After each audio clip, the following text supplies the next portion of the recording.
Sekarang mari kita buka Alkitab.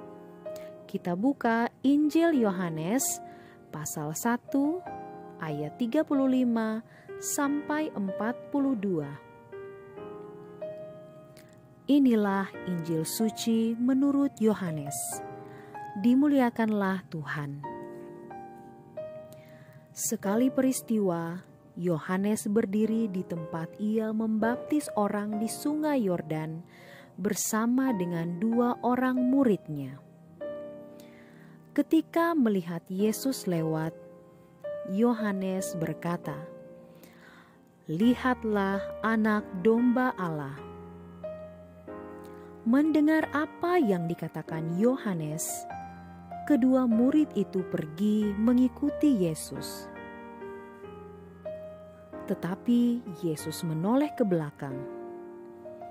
Melihat bahwa mereka mengikuti Dia, Yesus lalu berkata kepada mereka, "Apakah yang kamu cari?" Kata mereka kepadanya,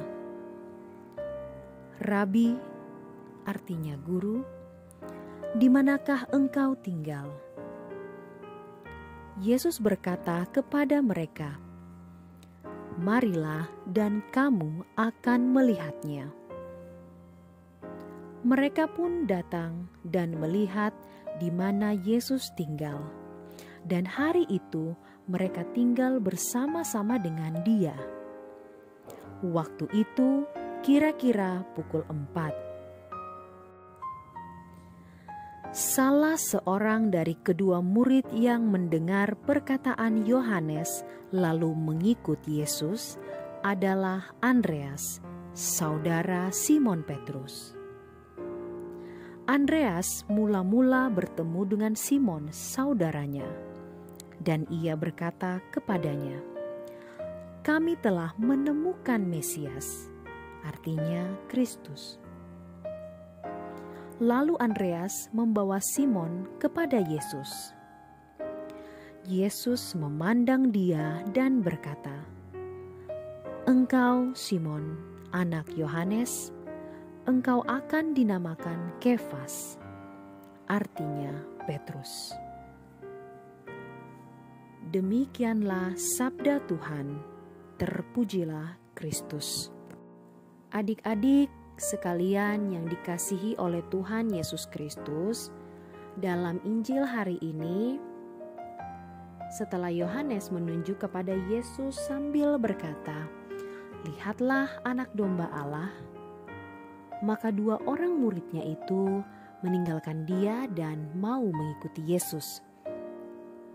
Pertanyaan mereka kepada Yesus, "Guru, di manakah engkau tinggal?" Yesus tidak menjawab seperti begini, "Saya tinggal di Nazaret," atau "Saya asalnya dari Nazaret." Kalau jawaban Yesus seperti itu, bisa jadi reaksinya adalah, "Oh, saya tahu Nazaret karena saya sering ke sana." Atau, "Saya ada keluarga di sana," dan seterusnya, sebagaimana biasanya kalau kita berkenalan dengan orang baru. Kalau jawabannya demikian atau terjadi seperti itu, maka proses panggilan tidak terjadi di saat itu.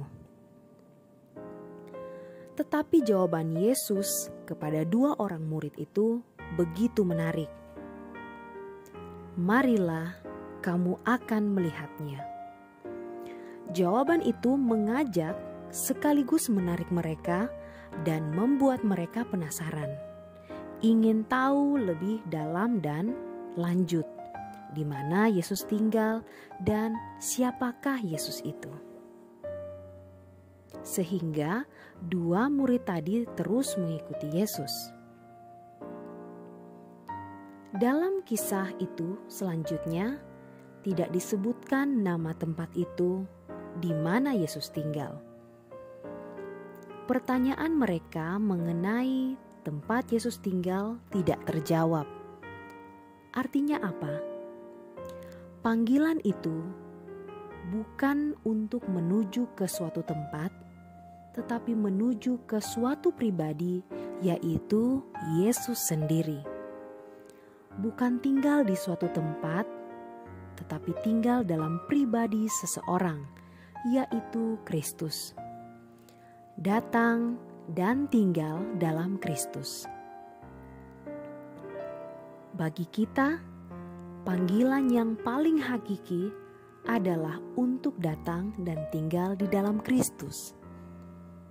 Sedangkan untuk mereka yang panggilan khusus, panggilan Yesus bukan supaya tinggal di daerah tertentu, di tempat bagus, ke luar negeri, tetapi untuk tinggal dalam Kristus dan menghasilkan buah dalam hidup dan pelayanan. Tempat itu tidak penting. Yang terpenting adalah tinggal dalam pribadi Yesus dan menghasilkan buah di mana saja berkarya. Semoga demikian. Tuhan memberkati. Amin. Untuk mengakhiri permenungan kita hari ini, mari kita berdoa dengan doa anak misioner Indonesia. Dalam nama Bapa dan Putra dan Roh Kudus. Amin. Tuhan Yesus, Engkau diutus Bapa menjadi berkat bagi dunia, menjadi selamat bagi manusia.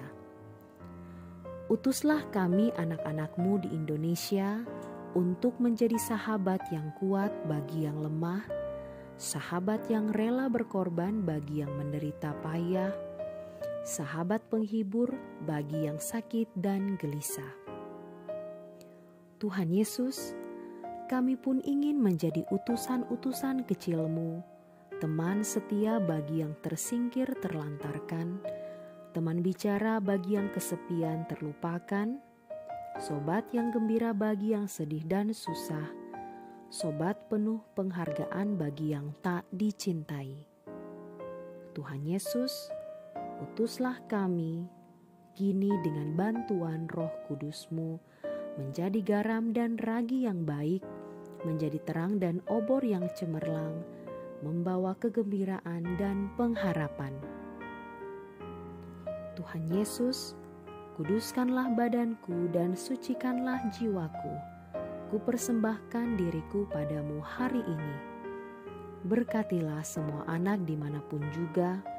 Berkatilah semua orang yang kami jumpai siapapun juga. Amin. Bapa kami yang ada di dalam surga, dimuliakanlah nama-Mu. Datanglah kerajaan-Mu, jadilah kehendak-Mu di atas bumi seperti di dalam surga. Berilah kami rezeki pada hari ini, dan ampunilah kesalahan kami, seperti kami pun mengampuni yang bersalah kepada kami. Dan janganlah masukkan kami ke dalam pencobaan, tetapi bebaskanlah kami dari yang jahat. Amin. Salam Maria, penuh rahmat, Tuhan sertamu. Terpujilah engkau di antara wanita, dan terpujilah buah tubuhmu Yesus.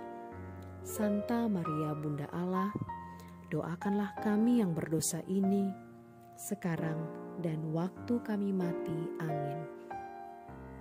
Kemuliaan kepada Bapa dan Putra dan Roh Kudus, seperti pada permulaan, sekarang, selalu, dan sepanjang segala abad. Amin. Dalam nama Bapa dan Putra dan Roh Kudus. Amin. Adik-adik yang terkasih, demikian Doremi kita pada hari ini. Kita akan berjumpa lagi pada Doremi yang berikutnya. Sampai jumpa. Tuhan Yesus memberkati kita semua.